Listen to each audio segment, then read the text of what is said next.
ስለ ተአምራዊው አናናስ በርካታ የጤና ጥቅሞች ዛሬ ብናወራስ?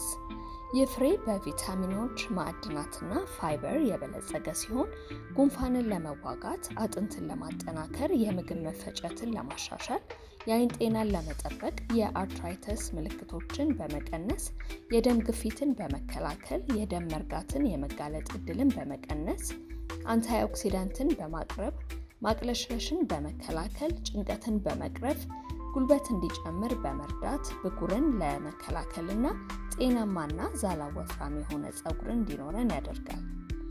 ግን አናናስ በጣም ተአምረኛ የሚያደርገው ምንድን ነው? በአናናስ ውስጥ ያለው የፈውስ አቅም በብዛት ብሮሜሊን ተብሎ ከሚጠራ ፕሮቲዮሊቲክ ኤንዛይም ጋር የተያያዘ ነው። ብሮሜሊን ፕሮቲንን ለመፍጨት ይረዳል። ይህም ሰውነታችን ማለትም ፀጉር፣ ጥፍር፣ ቆዳ፣ ጡንቻ በአብዛኛው ከፕሮቲን የተሰራ በመሆኑ ወሳኝ ነው።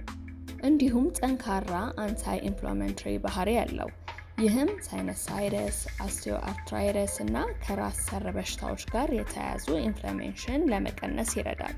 ከዚህም በላይ ብሮሜሊን የካንሰር ተቃዋሚ ተጽዕኖ አለው።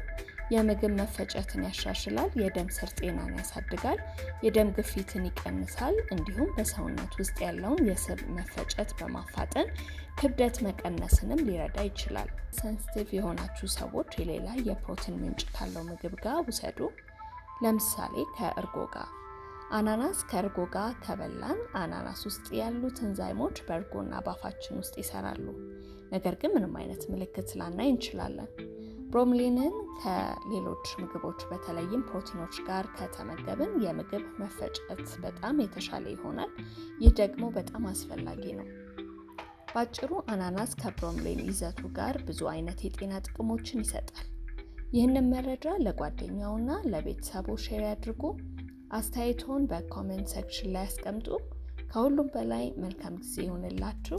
ይህ ማወቅ ደጉ ነው። እኔ ረዴት ነኝ። ቻው